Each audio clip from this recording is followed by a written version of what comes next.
என் உயிரினும் மேலான தமிழ் பெருங்குடி மக்களே, உங்கள் அனைவருக்கும் மேலரசம்பட்டு சண்முகத்தின் பணிவான வணக்கங்கள். அன்பு உறவுகளே, நம்முடைய சேனலை நீங்கள் காண்பது இதுவே முதல் முறையாக இருந்தால் நம்முடைய காணொலியை நீங்கள் தொடர்ந்து காண வேண்டுமென்றால் உடனே சப்ஸ்கிரைப் செய்து கொள்ளுங்கள். தொடர்ந்து நம்முடைய காணொலி பற்றின உங்களுடைய மேலான கருத்துக்களை கருத்துரை பகுதியிலே தவறாமல் பதிவு செய்யுங்கள். அன்பு உறவுகளே, வாருங்கள் இப்பொழுது காணொலிக்குள்ளே செல்லுவோம். தமிழ்நாடு சட்டமன்ற கூட்டத்தொடர் நடந்து கொண்டிருக்கிறது. தமிழ்நாடு சட்டமன்ற கூட்டத்தொடரில் மிக முக்கியமாக விவாதிக்கப்பட வேண்டிய விஷயங்கள், ஒன்று, கள்ளக்குறிச்சி மாவட்டத்தில் 62 உயிர்கள் இதுவரையில் பலியாகியிருக்கிறது. அதை பற்றி விவாதம் நடத்த தடை விதிக்கிறார் சபாநாயகர் அப்பாவு. அதே போன்று சட்டமன்றத்தில் கள்ளக்குறிச்சி விவகாரங்களை பற்றி பேசினால் அது அரசியலாக்கப்படுகிறது, அரசியலுக்காக கள்ளக்குறிச்சி விவகாரத்தை பேசுகிறார்கள், ஆகையால கள்ளக்குறிச்சி விவகாரத்தை பேசினால் அவை குறிப்பிலிருந்து நீக்கப்படும் என்று சபாநாயகர் பேசுகிறார். தமிழ்நாட்டில் ஆளுகின்ற அரசின் மெத்தனத்தனத்தால இவ்வளவு பெரிய அநீதி கள்ளக்குறிச்சியில் நடக்குது. இதை விவாதிப்பதற்கு சட்டமன்றத்தில் இடம் இல்லை அப்படின்னா எதற்காக சட்டமன்றம் நடத்தப்படுகிறது? சட்டமன்றத்தில் இருக்கின்ற சட்டமன்ற உறுப்பினர்கள் யாருக்கு பணி செய்ய சட்டமன்றத்திற்கு மக்களால் அனுப்பப்பட்டார்கள்? இந்த கேள்விக்கு தமிழக முதலமைச்சர் தான் பதில் சொல்லணும். ஆனால் அவர் பதில் சொல்ல மாட்டார். ஏன்னா இந்த பிரச்சனைகள் அத்தனைக்குமே காரணம் அவர்தான். அவர் சொல்றத சபாநாயகர் செய்கிறார், இதுதான் உண்மை. இரண்டாவதாக, தமிழக சட்டமன்றத்தில் பேச வேண்டிய மிக முக்கியமான ஒரு செய்தி சமூக நீதி. சமூக நீதி பற்றி நாம் பேசியாக வேண்டிய நிலையில இருக்கிறோம். காரணம் என்னன்னா, 1921க்கு பிறகு வெள்ளக்கார ஆட்சி காலத்துல எடுத்த சாதிவாரி மக்கள் தொகை கணக்கெடுப்பின் அடிப்படையில தான் இது நாள் வரைக்கும் 100 ஆண்டுகளை கடந்த இந்தியாவில் இடஒதுக்கீடுகள் வழங்கப்பட்டு கொண்டிருக்கிறது. ஆனால் மத்திய அரசால 10 ஆண்டுகளுக்கு ஒரு முறை மக்கள் தொகை கணக்கெடுப்பு நடத்தப்படுகிறது. ஆனால் சாதிவாரி கணக்கெடுப்பு என்பது 1921 வெள்ளக்காரன் எடுத்ததோடு சரி, அதன் பிறகு இல்லை.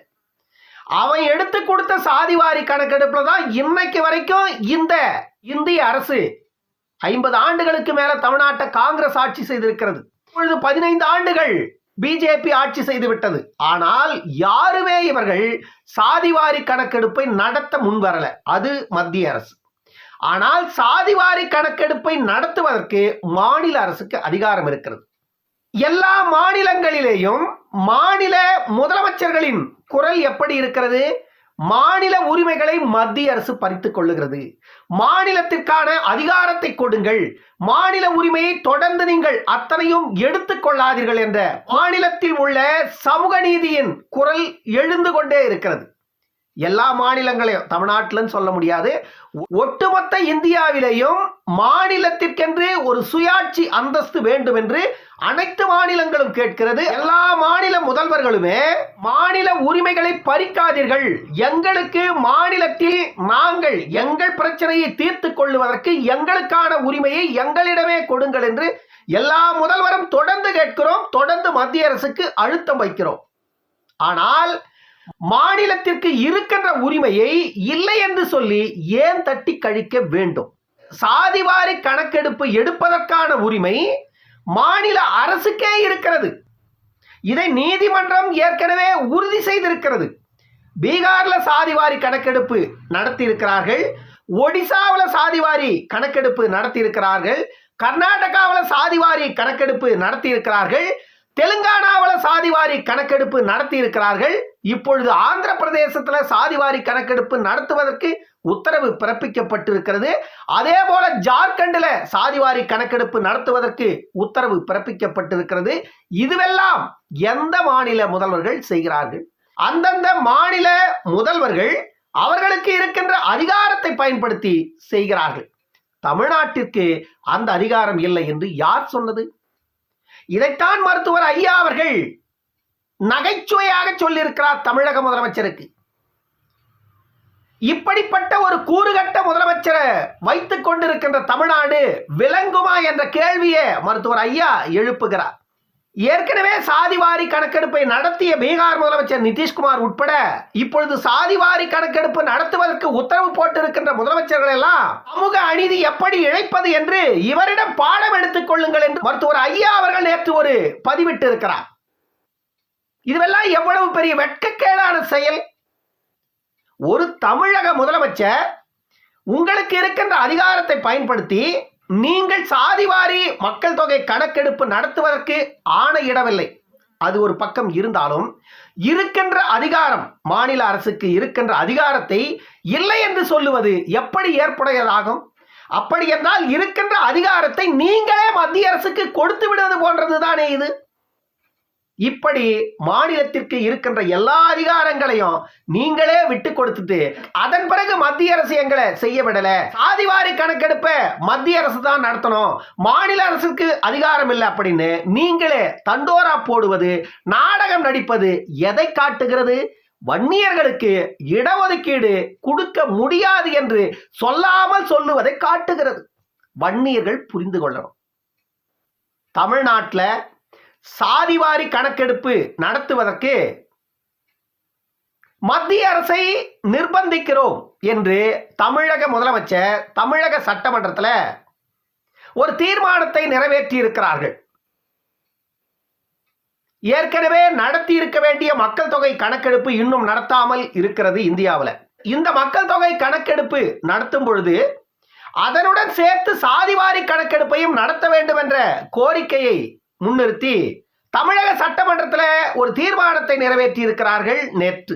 இதுவெல்லாம் உங்களுக்கு இருக்கின்ற அதிகாரத்தை நீங்களே மத்திய அரசுக்கு விட்டு கொடுப்பது போன்றது என்பதை ஒரு முதலமைச்சர் முதல்ல புரிஞ்சுக்கணும்.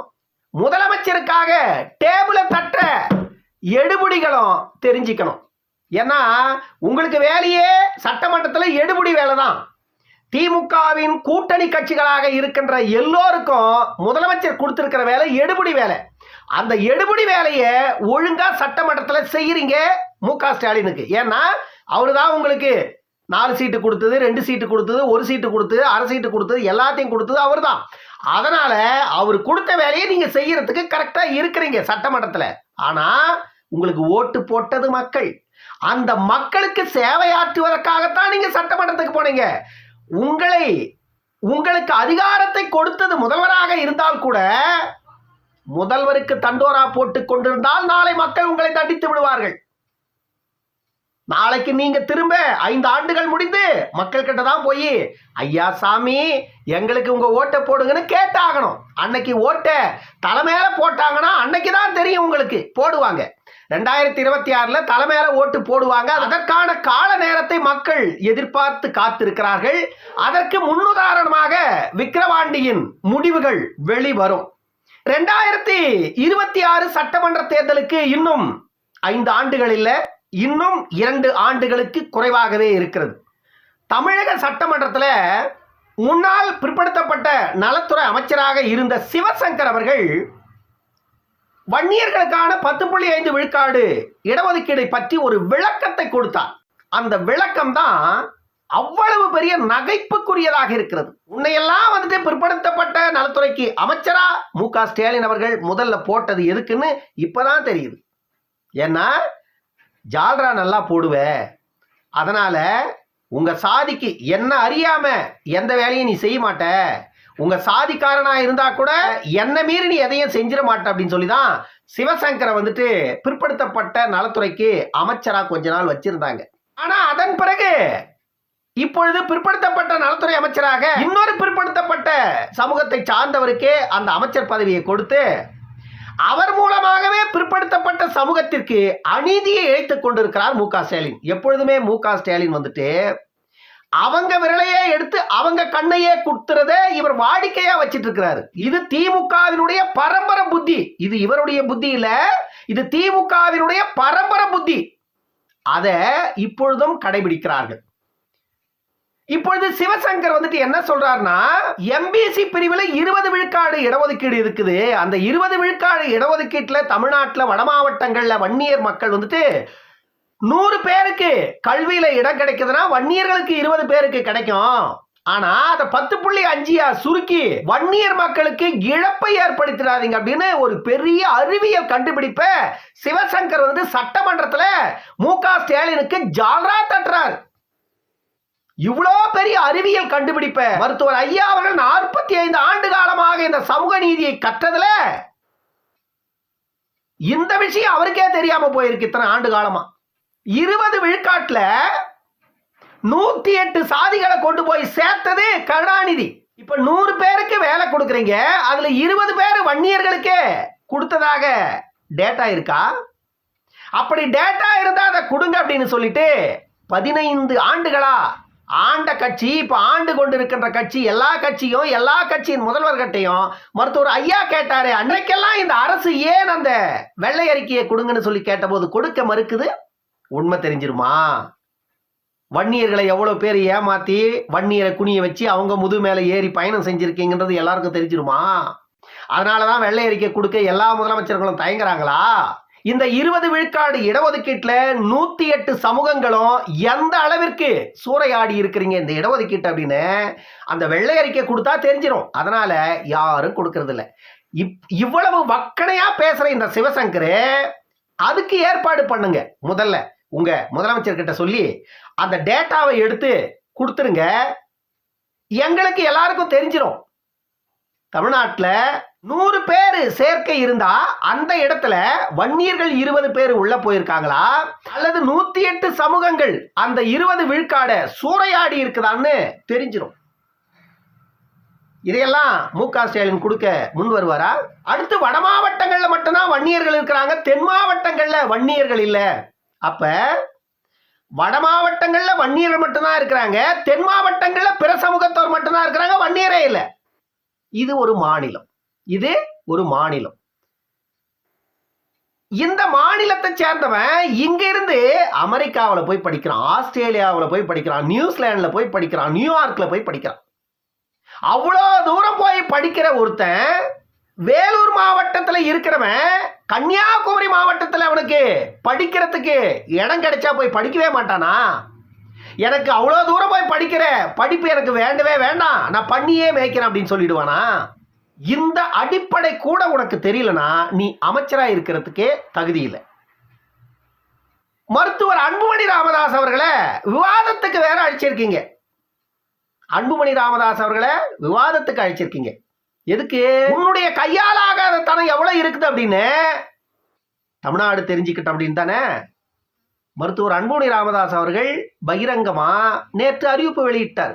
சிவசங்கர் அவர்களே, உங்களுக்கு தைரியமும் திராணியும் இருந்தா மருத்துவர் அன்புமணி ராமதாஸ் அவர்கள் உங்களை விவாதத்திற்கு அழைத்திருக்கிறார். தயவு செய்து எங்கன்னா ஒரு பொது இடத்தை குறியுங்க. மருத்துவர் அன்புமணி அவர்கள் வர தயாரா இருக்கிறாரு. அந்த பொது இடத்துல சமூக நீதிக்காக திமுக இத்தனை ஆண்டுகளாக செய்திருக்கின்ற சாதனைகள் என்ன, பாட்டாளி மக்கள் கட்சி சமூக நீதிக்காக என்ன செய்திருக்கிறது, வன்னியர்களுக்காக இந்த 55 ஆண்டுகள்ல திமுக செய்த நீதி என்ன, அநீதி என்ன, பாட்டாளி மக்கள் கட்சி ஒவ்வொரு முதலமைச்சர்களையும் எத்தனை முறை சந்தித்தது, மருத்துவர் ஐயா அவர்கள் இதுவரையில் இந்த தமிழ்நாட்டு மக்களுக்காக செய்த சாதனைகள் என்ன, போராட்டங்கள் என்ன, எல்லாவற்றையும் டாக்டர் அன்புமணியோடு விவாதம் செய்யுங்கள். வாருங்கள். திராணி இருந்தா நீங்களே நாள் குறிச்சிட்டு நீங்களே இடத்தை ஏற்பாடு செய்துட்டு மருத்துவர் அன்புமணி அவர்களை அழைங்க. ஒரு கணம் தாமதிக்க மாட்டாரு, உங்களுக்கு முன்னாடி அங்க இருப்பார். தயாரா? தில்லு இருக்கா? தில்லு இல்லைன்னா முதலமைச்சரையும் உதயநிதி ஸ்டாலினையும் கூட அழைச்சிட்டு வாங்க.